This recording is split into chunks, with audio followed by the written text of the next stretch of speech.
hair all on my face. Happy Tuesday. Hope everyone is fantastic. I've got Ace with me today. We are reading Grimm's fairy tales, or short stories, whatever you want to call it. And pretty much, let's just get into it. We are starting today with one called Old Sultan. Also, my air conditioning might kick on soon, hopefully. Old Sultan. There was once a peasant who owned a faithful dog called Sultan, not grown so old that he had lost all his teeth and could lay hold of nothing. Now grown so old, One day, the man was standing at the door of his house with his wife, and he said, "I shall kill old Sultan tomorrow. He is of no good any longer." His wife felt sorry for the poor dog and answered, "He has served us for so many years and has kept with us so faithfully. He deserves food and shelter in his old age." "Dear me, you do not seem to understand the matter," said the husband. "He has never a tooth, and no thief would mind him in the least, so I do not see why he should not be made away with. If he has served us well, we have given him plenty of good food." The poor dog, who was lying stretched out in the sun not far off, heard all that they said, and was very sad to think that the next day would be his last. He bethought him of his great friend the wolf, and slipped out in the evening to the wood to see him, and related to him the fate that was awaiting him. "Listen to me, old fellow," said the wolf. "Be of good courage. I will help you in your need. I have thought of a way. Early tomorrow morning your master is going haymaking with his wife, and they will take their child with them, so that no one will be left at home. They will be sure to lay the child in the shade behind the hedge while they are at work. You must lie by its side, just as if you were watching it. Then I will come out of the wood and steal away the child. You must rush after me, as if to save it from me. Then I must let it fall, and you must bring it back again to its parents, who will think that you have saved it, and will be much too grateful to do you any harm. On the contrary, you will be received into full favor, and they will never let you want for anything again." The dog was pleased with the plan, which was carried out accordingly. When the father saw the old wolf running away with his child, he cried out, and when old Sultan brought it back again, he was much pleased with him, and patted him, saying, "Not a hair of him shall be touched. He shall have food and shelter as long as he lives." And he said to his wife, "Go home directly and make some good stew for old Sultan, something that does not need biting, and get the pillow for my bed for him to lie on." From that time, old Sultan was made so comfortable that he had nothing left to wish for. Before long, the wolf paid him a visit to congratulate him that he had done so well. "But, old fellow," said he, "you must wink at my making off by chance with a fat sheep of your master's. Perhaps one will escape some fine day." "Don't reckon on that," answered the dog. "I cannot consent to it. I must remain true to my master." But the wolf, not supposing it was said in earnest, came sneaking in the night to carry off the sheep. But the master, who had been warned by the faithful Sultan of the wolf's intention, was waiting for him, and gave him a fine hiding with the threshing flail. So the wolf had to make his escape, calling out to the dog, "You shall pay for this, you traitor." The next morning the wolf sent the wild boar to call out the dog, and to appoint a meeting in the wood to receive satisfaction from him. Well, yeah, they're good stories. To receive satisfaction from him. Old Sultan could find no second but a cat with 3 legs, and as they set off together, the poor thing went limping along, holding her tail up in the air. The wolf and his second were already on the spot. When they saw their antagonists coming, they caught sight of the elevated tail of the cat. They thought it was a saber they were bringing with them. And as the poor thing came limping on 3 legs, they supposed it was lifting a big enough stone to throw at them. This frightened them very much. The wild boar crept among the leaves, and the wolf clambered up into a tree. And when the dog and cat came up, they were surprised not to see anyone there. However, the wild boar was not perfectly hidden in the leaves, and the tips of his ears peeped out. And when the cat caught sight of one, she thought it was a mouse, and sprang upon it, seizing it with her teeth. Out leaped the wild boar with a dreadful cry, and ran away, shouting, "There is a culprit in this tree!" And the dog and the cat, looking up, caught sight of the wolf, who came down, quite ashamed of his timidity, and made peace with the dog once more. And that is all for that one. Just going to do something with my hair, I think, because I'm not loving it. Welcome. Sage Shadows. Just reading books. We're just reading. Next is called The 6 Swans.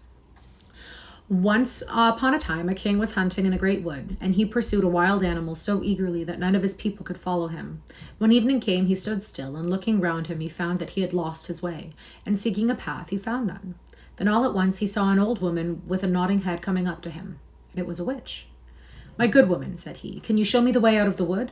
"Oh, yes, my lord," answered she. "Certainly I can, but I must make a condition, and if you do not fulfill it, you will never get out of the wood again, but die there of hunger." Thank you. What is the condition? Asked the king. I have a daughter, said the old woman, who is as fair as any in the world, and if you would take her for your bride and make her queen, I will show you the way out of the wood. The king consented because of the difficulty he was in, and the old woman led him into her little house, and there was the daughter sitting by the fire. She received the king just as if she had been expecting him, and though he saw that she was very beautiful, she did not please him, and he could not look at her without an inward shudder. Nevertheless, he took the maiden before him on his horse, and the old woman showed him the way, and soon he was in his royal castle again, where the wedding was held. The king had been married before, and his first wife had left 7 children, 6 boys and 1 girl, whom he loved better than all the world. And as he was afraid the stepmother might not behave well to them, and perhaps would do them some mischief, he took them to a lonely castle standing in the middle of a wood. There they remained hidden, for the road to it was so hard to find that the king himself could not have found it, had it not been for a clue of yarn possessing wonderful properties that a wise woman had given him. When he threw it down before him, it unrolled itself and showed him the way. And the king went so often to see his dear children that the queen was displeased at his absence, and she became curious and wanted to know what he went out into the wood so often for alone. She bribed his servants with much money, and they showed her the secret and told her of the clue of yarn, which alone could point out the way. Then she gave herself no rest until she found out where the king kept the clue, and then she made some little white silk shirts and sewed a charm in each one, and she had learned witchcraft from her mother. At once, when the king had ridden to the hunt, she took the little shirts and went into the wood, and the clue of yarn showed her the way. The children, seeing someone in the distance, thought it was their dear father coming to see them, and they came jumping for joy to meet him. Then the wicked queen threw over each one of the little shirts, and as soon as the shirts touched their bodies, they were changed into swans and flew away through the wood. So the queen went home very pleased to think she had got rid of her stepchildren, but the maiden had not run out with her brothers, and so the queen knew nothing about her. The next day the king went to see his children, but he found nobody but his daughter. Where are thy brothers? Asked the king. Oh, dear father, answered she, they are gone away and have left me behind. And there she told him how she had seen from the window her brothers in the guise of swans fly away through the wood, and she showed him the feathers which they had let fall in the courtyard and which she had picked up. The king was grieved, but never dreamt that it was the queen who had done this wicked deed, and as he feared lest the maiden also should be stolen away from him, he wished to take her away with him. But she was afraid of the stepmother and begged the king to let her remain one more night in the castle in the wood. Then she said to herself, I must stay here no longer, but go and seek for my brothers. And when the night came, she fled away and straight into the wood. She went on all that night and the next day until she could go no longer for weariness. At last she saw a rude hut, and she went in and found a room with 6 little beds in it. She did not dare to lie down in one, but she crept under one and lay on the hard boards and wished for night. When it was near the time of setting sun, she heard a rustling sound and saw 6 swans come flying in the window. They alighted on the ground and blew at one another until they had all blown off their feathers, and then they stripped off their swan skin as if it had been a shirt. And the maiden looked at them and knew them for her brothers, and was very glad and crept from under the bed. The brothers were not less glad when their sister appeared, but their joy did not last long. You must not stay here, they said to her. This is a robber's haunt, and if they were to come and find you here, they would kill you. And cannot you defend me? Asked the little sister. No, answered they, for we can only get rid of our swanskins and keep our human shape every evening for a quarter of an hour, but after that we must be changed again into swans. Their sister wept at hearing this and said, Can nothing be done to set you free? Oh no, answered they, the work would be too hard for you. For 6 whole years you would be obliged never to speak or to laugh, and make during that time 6 little shirts out of aster flowers. If you were to let fall a single word before the work was ended, all would be of no good. Just as the brothers had finished telling her this, the quarter of an hour came to an end, and they changed into swans and flew out of the window. But the maid made up her mind to set her brothers free, even though it should cost her her life. She left the hut, and going into the middle of the wood, she climbed a tree, and there passed the night. The next morning she set to work and gathered asters and began sewing them together. As for speaking, there was no one to speak to, and as for laughing, she had no mind to it. So she sat on and looked at nothing but her work. When she had been going on like this for a long time, it happened that the king of the country went a hunting in the wood, and some of his huntsmen came up to a tree in which the maiden sat. They called out to her, saying, Who art thou? But she gave no answer. Come down, cried they, we will do thee no harm. But she only shook her head. And when they tormented her further with questions, she threw down to them her golden necklace, hoping they would be content with that. But they would not leave off, so she threw down to them her girdle, and when that was no good, her garters, and one after another everything that she had on and could possibly spare, until she had nothing left but her smock. But all was no good. The huntsmen would not be put off any longer, and they climbed the tree, carried the maiden off, and brought her to the king. The king asked, Who art thou? What art thou doing in a tree? But she answered nothing. He spoke to her in all the languages he knew, but she remained dumb. But being very beautiful, the king inclined to her, and he felt a great love rise up in his heart towards her. And casting his mantle round her, he put her before him on his horse and brought her to his castle. Then he caused rich clothing to be put upon her, and her beauty shone as bright as the morning, but no word would she utter. He seated her by his side at the table, and her modesty and gentle mind so pleased him that he said, "This maiden I choose for wife, and no other in all the world." And accordingly after a few days they were married. But the king had a wicked mother who was displeased with the marriage, and spoke ill of the young queen.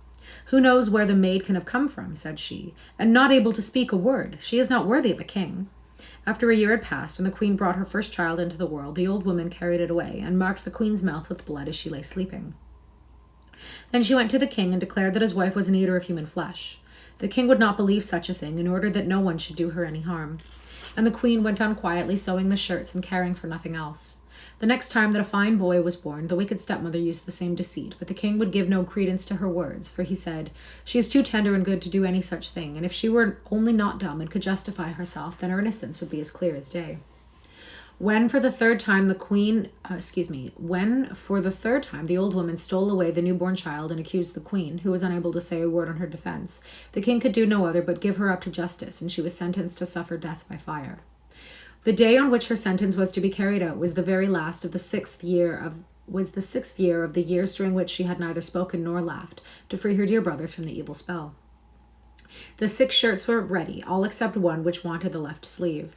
And when she was led to the pile of wood, she carried the 6 shirts on her arm, and when she mounted the pile and the fire was about to be kindled, all at once she cried out aloud, for there were 6 swans coming flying through the air, and she saw then that her deliverance was near, and her heart beat for joy. The swans came close up to her with rushing wings and stooped round her, so that she could throw their shirts over them. And when that had been done, the swan skins fell off them, and her brothers stood before her in their own bodies, quite safe and sound. But as one shirt wanted the left sleeve, so the youngest brother had a swan's wing instead of a left arm. They embraced and kissed each other, and the queen went up to the king, who looked on full of astonishment, and began to speak to him, and to say, "Dearest husband, now I may dare to speak and tell you that I am innocent, and have been falsely accused." And she related to him the treachery of the stepmother, who had taken away the 3 children and hidden them.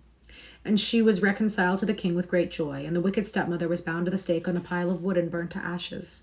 And the king and queen lived many years with their 6 brothers in peace and joy. Greetings from Spain. Thank you. Thank you for the compliment on my tattoo. And hello. That's so cool. Hi, Spain. Next is called The Sleeping Beauty. I think we all know this one. There was an illustration for the 6 swans. So let's just show you that. So it's pretty cool. Okay. The Sleeping Beauty. In times past, there lived a king and a queen who said to each other every day of their lives, "Would that we had a child," and yet they had none. But it happened once that when the queen was bathing, there came a frog out of the water, and he squatted on the ground and said to her, "Thy wish shall be fulfilled. Before a year has gone by, thou shalt bring a daughter into the world." And as the frog foretold, so it happened, and the queen bore a daughter so beautiful that the king could not contain himself for joy, and he ordained a great feast. Not only did he bid to it his relations, friends, and acquaintances, but also the wise women, that they might be kind and favorable to the child. There were 13 of them in the kingdom, but as he had only provided 12 golden plates for them to eat from, one had to be left out. However, the feast was celebrated with all splendor, and as it drew to an end, the wise women stood forward to present to the child their wonderful gifts. One bestowed virtue, one beauty, a third riches, and so on, whatever there is in the world to wish for. And when 11 of them had had their say, in came the uninvited 13th, burning to revenge herself, and without greeting or respect, she cried out in a loud voice, "In the 15th year of her age, the princess shall prick herself with a spindle, and shall fall down dead." And without speaking one more word, she turned away and left the hall. Everyone was terrified at her saying when the 12th came forward, for she had not yet bestowed her gift, and though she could not do away with the evil prophecy, yet she could soften it, and so she said, "The princess shall not die, but shall fall into a deep sleep for 100 years. Now the king, being desirous of saving his child even from this misfortune, gave commandment that all the spindles in the kingdom should be burned up. The maiden grew up, adorned with all the gifts of the wise women, and she was so lovely, modest, sweet, and kind, and clever, that no one who saw her could help loving her. It happened one day, she being already 15 years old, that the king and queen rode abroad, and the maiden was left behind alone in the castle. She wandered about into all the nooks and corners, and into all the chambers and parlors, as the fancy took her, till at last she came to an old tower. She climbed the narrow winding stair which led to a little door, with a rusty key sticking out of the lock. She turned the key, and the door opened, and there in the little room sat an old woman with a spindle, diligently spinning her flax. "Good day, mother," said the princess. "What are you doing?" "I am spinning," answered the old woman, nodding her head. "What thing is that twists round so briskly?" asked the maiden, and taking the spindle into her hand, she began to spin. But no sooner had she touched it than the evil prophecy was fulfilled, and she pricked her finger with it. In that very moment she fell back upon the bed that stood there, and lay in a deep sleep. And this sleep fell upon the whole castle. The king and queen, who had returned and were in the great hall, fell fast asleep, and with them the whole court. The horses in their stalls, the dogs in the yard, the pigeons on the roof, the flies on the wall, the very fire that flickered on the hearth became still and slept like the rest. And the meat on the spit ceased rotating, and the cook, who was going to pull the scullion's hair for some mistake he had made, let him go and went to sleep. And the wind ceased, and not a leaf fell from the trees about the castle.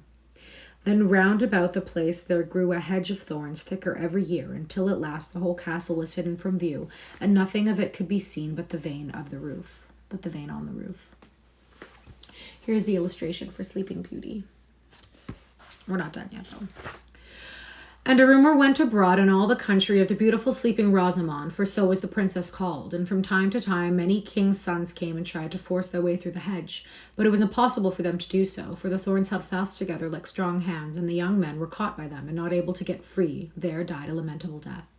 Many a long year afterwards there came a king's son into that country, and heard an old man tell how there should be a castle standing behind the hedge of thorns, and that there a beautiful enchanted princess named Rosamond had slept for 100 years, and with her the king and queen and the whole court. The old man had been told by his grandfather that many kings' sons had sought to pass the thorn hedge, but had been caught and pierced by the thorns, and had died a miserable death. The illustrations are very well done.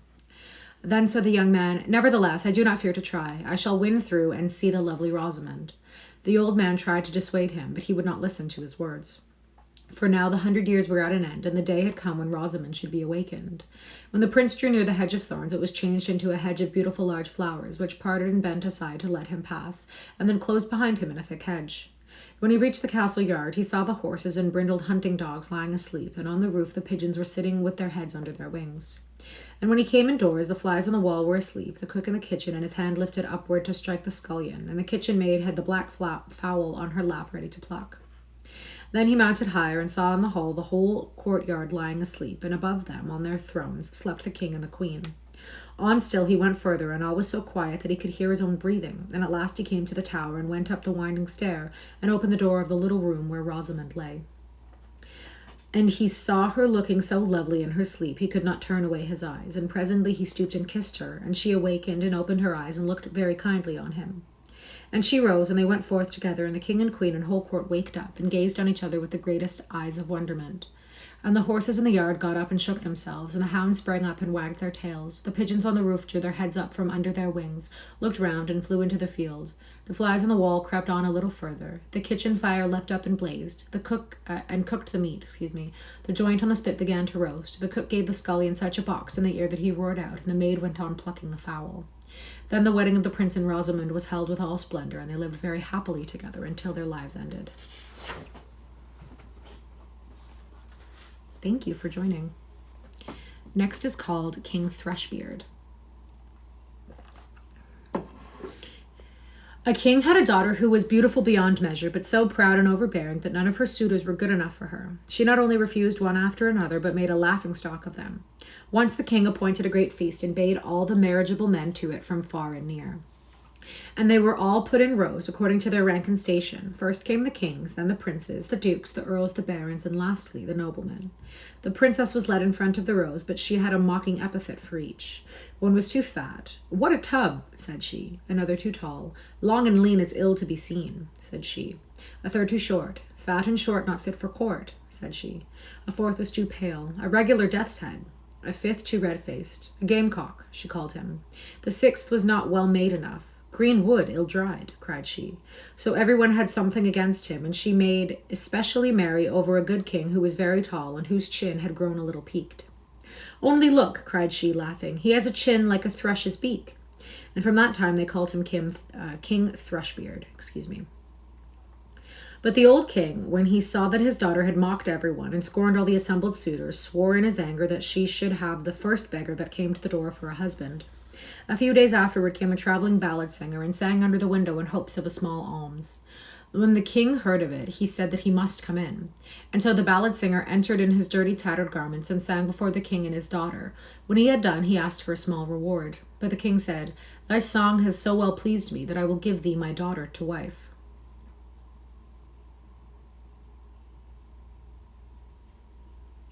The princess was horrified, but the king said, "I took an oath to give you to the first beggar that came, and so it must be done."